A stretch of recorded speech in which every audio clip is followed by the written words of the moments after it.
жазушының кезінде өз алған хаттары, оның ішінде мына Ташкенттен келген хат бар екен. Қазір ішін ашып көрсетейін сіздерге.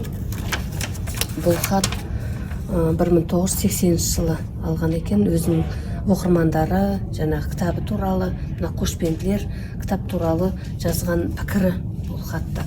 Одан кейін мына Воронеждан, Ресей Федерациясынан алған екен хат. Бұл хатта